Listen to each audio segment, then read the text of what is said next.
આજે આપણે બનાવીશું સૂકી કચોરી. એના માટે આપણે જોઈશે 1 ટેબલસ્પૂન ધાણા જીરું, હાફ ટેબલસ્પૂન જીરું, હાફ ટેબલસ્પૂન વરિયાળી, 8 મરી, 2 લવિંગ, તજ અને જાવંત્રી. હવે આપણે એને શેકી નાખીશું.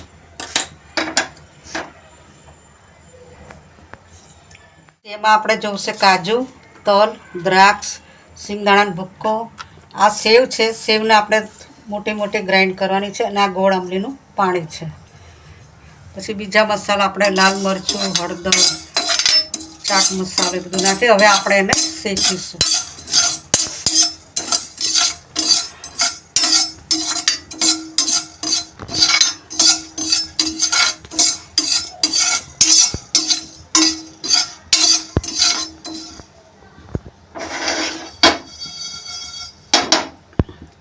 એની અંદર આપણે તલ પણ નાખી દઈશું.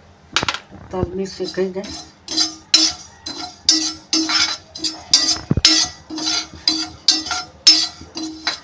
સિંગદાણા નાખીશું એટલે પેલી હવા હોય જાય એમાંથી.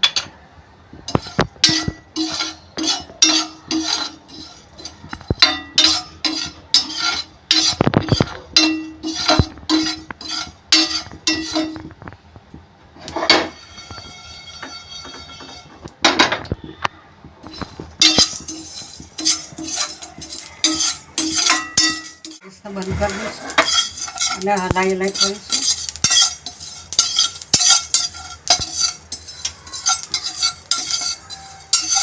હવે આપણે ઠંડુ થાય એટલે ગ્રાઇન્ડ કરી દઈશું.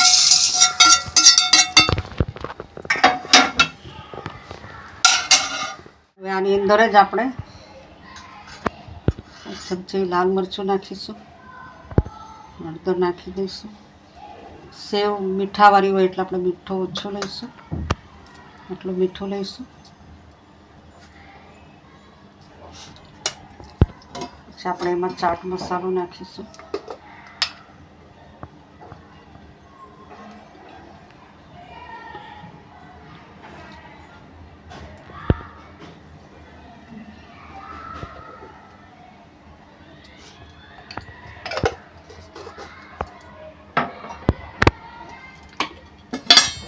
એમાં આપણે થોડો ગરમ મસાલો નાખીશું.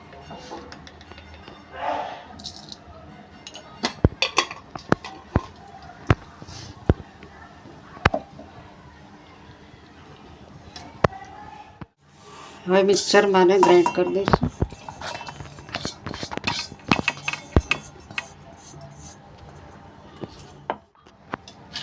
આમાં આપણે ખાંડ પણ નાખી દઈશું.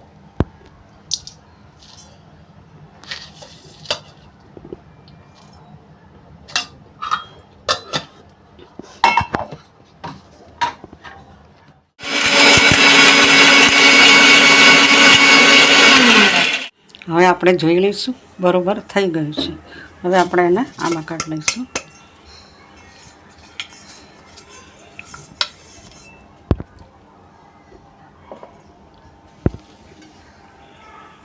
ગ્રાઇન્ડ કરશું.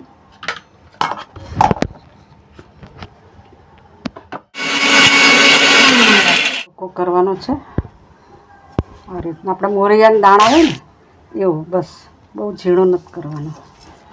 હવે આપણે આની અંદર મિક્સ કરીશું.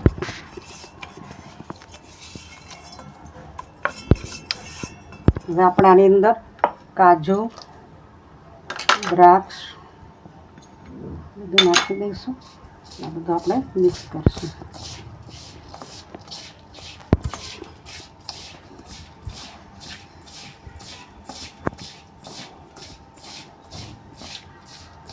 હવે આપણે ગોળ આંબલીનું પાણી છે નાખીશું. આપણે જરૂર પૂરતું જ નાખવાનું છે. આનું બાઇડિંગ આવે એટલા પૂરતું જ.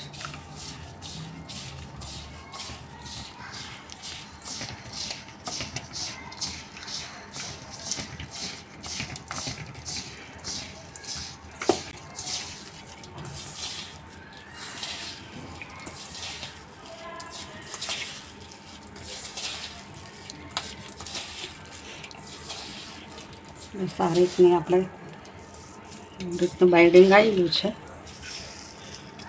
આપણે એનો ટેસ્ટ કરી લઈએ મસાલો બરાબર છે. ખાસ તો એનું મીઠું જોવું પડે આપણે. બરોબર છે.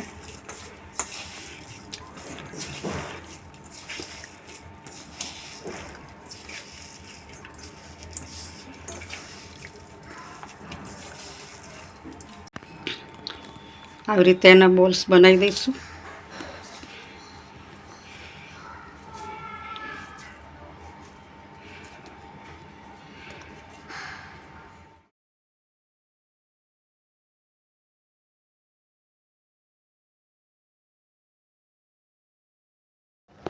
આપણે મેંદાનો લોટ બાંધીશું. એમાં મીઠું નાખ્યું છે.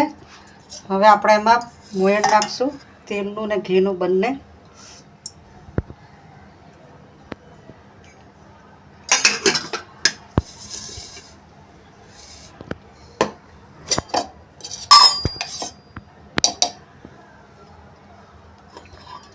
એક ચમચી ઘી નાખશું. હવે બધું બરોબર મિક્સ કરી દઈશું આપણે.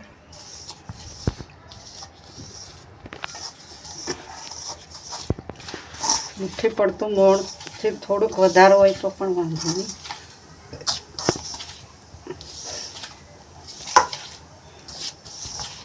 આ રીતનું મોણ હોવું જોઈએ.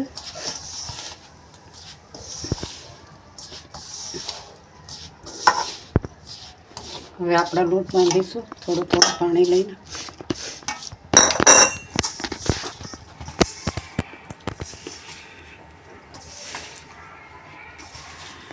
આમ તો આનો લોટ ઢીલો હોય છે, પણ અત્યારે વરસાદની સિઝન છે એટલે આપણે થોડો કઠણ લોટ રાખવો પડશે.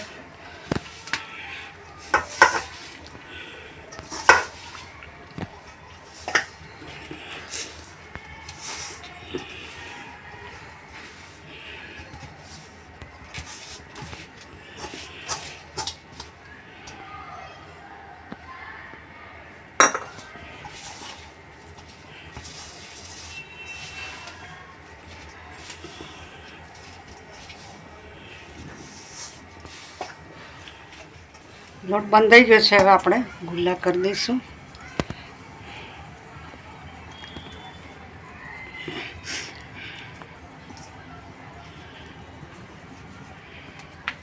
આ રીતે આપણે પૂરી બનાવીશું ગુલ્લામાંથી. આ ચોમાસાની સિઝન છે એટલે આપણે પૂરી પણ પાતળી બનાવવાની.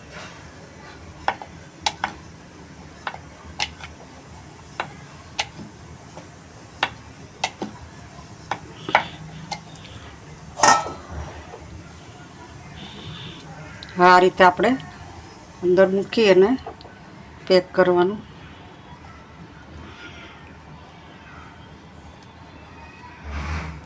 આ રીતે સરસ રીતે દબાઈ દેવાનું.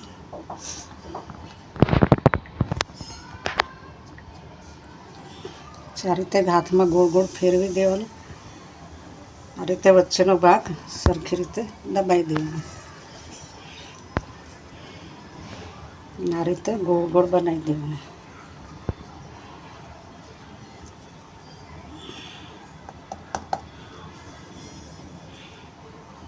ચોરી ભરાઈ ગઈ છે. હવે આપણે એને તળીશું.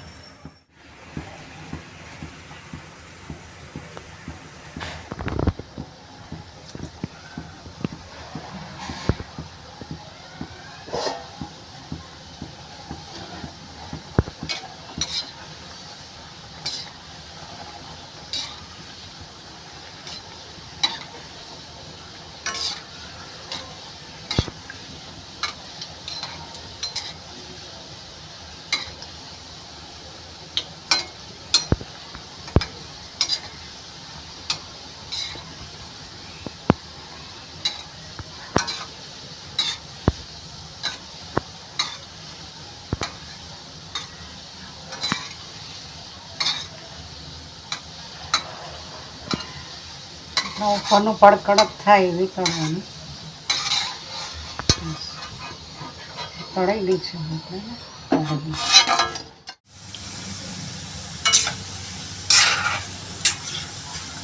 હલાવવાની એટલે બધી બાજુ ચડી જાય.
આપણી સૂકી કચોરી તૈયાર છે. આ કચોરી 5-6 દિવસ સુધી રહી શકે છે, કારણ કે એમાં બધા સૂકા મસાલા છે.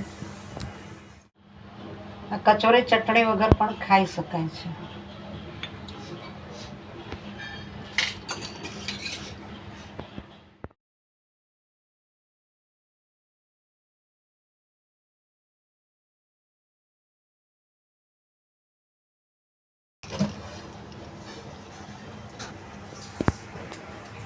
જો તમને અમારી રેસીપી ગમી હોય તો અમારી ચેનલ ધ ભાવસાર કિચનને સબસ્ક્રાઈબ કરો, અમારા વિડીયોને લાઈક કરો, કોમેન્ટ કરો અને શેર કરો.